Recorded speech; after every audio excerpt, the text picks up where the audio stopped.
I want you to understand something before I begin. I saw everything coming. Every move they made, I predicted it. Every fight they started, I won. And I still lost. All of it because of one sheep. The early days were quiet, the kind of quiet you trust because you don't know any better. My people gathered food from the fields, felled timber along the tree line, and I kept the granaries growing at a steady pace. Nothing unusual, nothing worth remembering, except for the rider. I have always believed that war is not won by the sword, it is won by the eye. The commander who sees more, who knows where his enemy sleeps, where he eats, where he is weak, that commander has already won. The fighting is just a formality.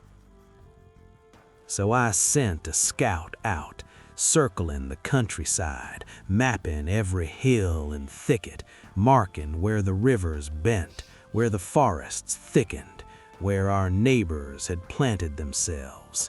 He was good, quick, fearless in that stupid way young riders tend to be. The nearest settlement belonged to a man who went by Drush. Those who knew him called him Fletch. I didn't know him, not yet. He was just another name on the map. And on one of those rides, he found a sheep wandering just outside a neighboring settlement, not guarded, not fenced, just grazing. So he took it, walked it right back to our camp like he'd found a lost coin on the road. I laughed when he told me. One sheep. What's one sheep? Their rider came not long after, a lone scout, circling our settlement the way mine had circled theirs. I kept my distance and let him look. Meanwhile, my own rider had spotted something useful on his rounds, a group of their workers out in the open, chasing rabbits near the edge of their territory, exposed, vulnerable. I filed that away for later. I didn't think much of any of it. I was too busy counting what I had, too busy feeling ahead. Then one morning, I walked the perimeter and noticed the carcasses. The rabbits near our base, every warren, every burrow within a day's walk, all of it was dead. Not hunted, not dragged back to anyone's stockpile, just killed and left to rot in the grass. Small bodies scattered across the fields, stiffening in the sun. Someone had come and slaughtered our food supply. Was it revenge for the sheep? I stood there staring at the mess of it, flies already swarming, and I felt something cold slide through my chest. But I pushed it down. I had other plans that didn't need much food. I told myself it didn't matter. I was wrong, but I wouldn't know that for a long time. We advanced, built our forges, expanded our walls, and I made what I thought was a bold decision. I built a stable and trained a second rider, a proper cavalry scout, fast and armored enough to cause real trouble. It felt decisive. It felt like the move of a man who was winning. Then I saw the settlers. A group of their workers, not soldiers, workers, appeared behind my base. Behind it. They were gathering wood from our forest like they owned it, like they'd already decided this was their land. Fletch hadn't sent an army, he'd sent farmers, and that was worse, because it meant he wasn't trying to raid me, he was trying to replace me. My blood went hot.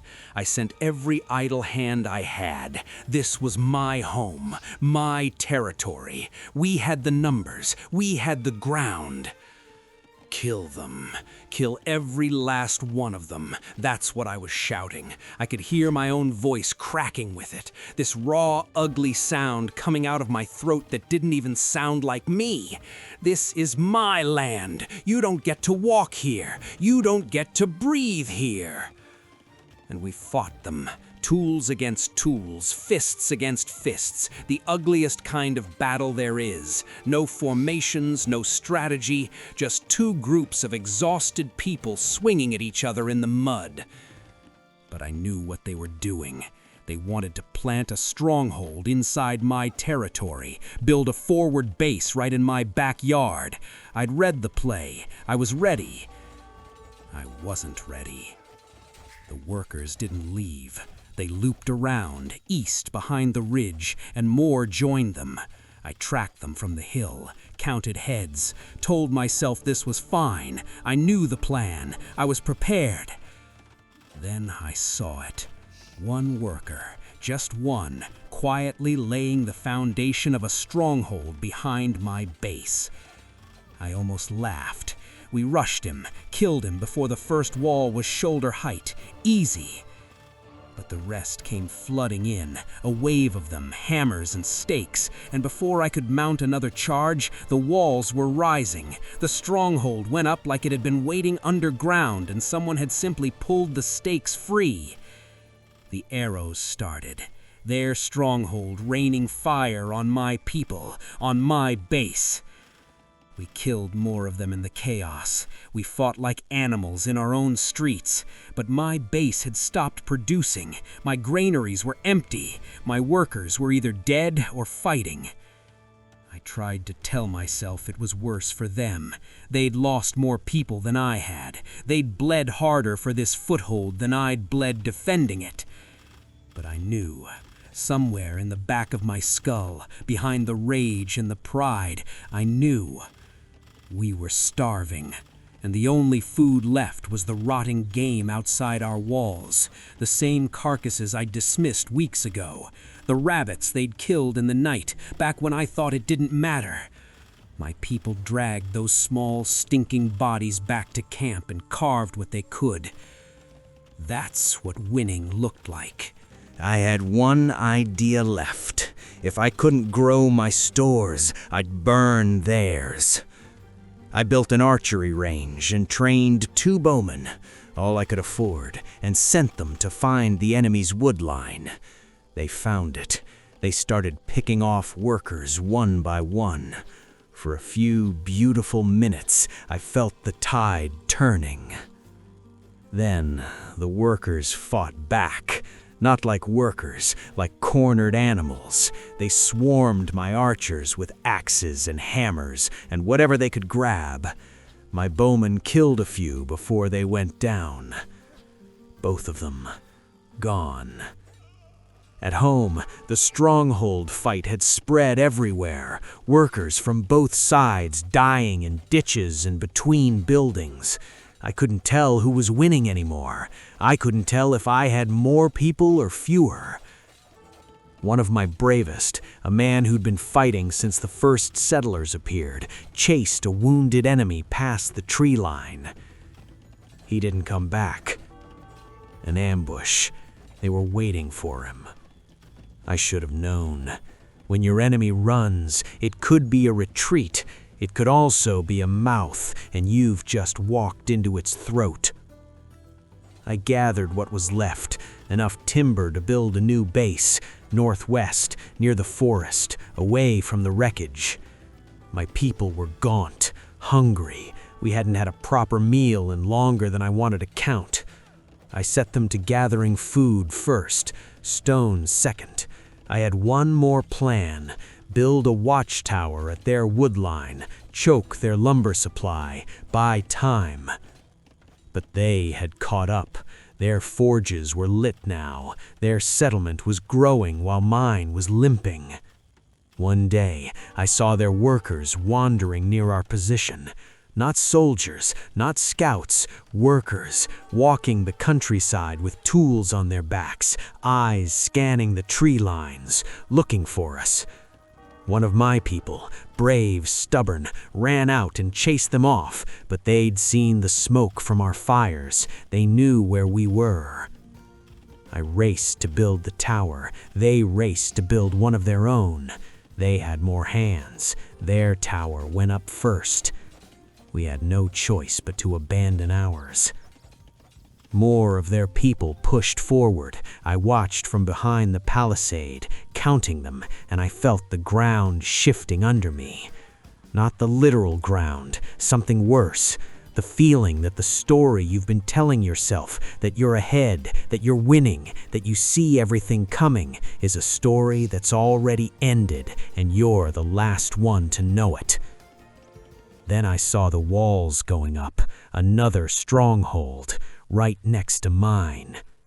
Fletch wasn't raiding, he wasn't probing, he was moving in, the way you move into a house whose owner is already left, except I was still standing in it. I didn't have enough left. Not enough food, not enough stone, not enough people. My workers were thin and wounded, and they looked at me the way soldiers look at a commander who has run out of ideas. Because I had. I think about that sheep sometimes, that stupid wandering sheep my rider brought home like a trophy. And I think about the stable, the cavalry I trained because I wanted to feel powerful, not because I needed it. The food I poured into a war horse that died in a brawl between farmers. I wonder if any of this would have happened differently, if the sheep started it, if the stable sealed it, if the dead rabbits were the warning I should have heeded, if every fight I won after that was just the jaw closing slower than I expected. I saw everything coming, every move, every feint, every flanking party and forward base. I won every single fight. And I lost. I said at the beginning that war is won by the eye, that the commander who sees more is already won. I believed that. I still want to believe it. But seeing isn't winning, knowing isn't surviving. I watched every move Fletch made, and I understood every one of them, and all that knowledge didn't put a single grain of food back in my granaries. Every battle cost me workers and food and time I couldn't replace. He didn't need to beat me, he just needed to keep coming, and I was so busy winning that I never noticed I was bleeding out. One sheep, one stable. That's all it took.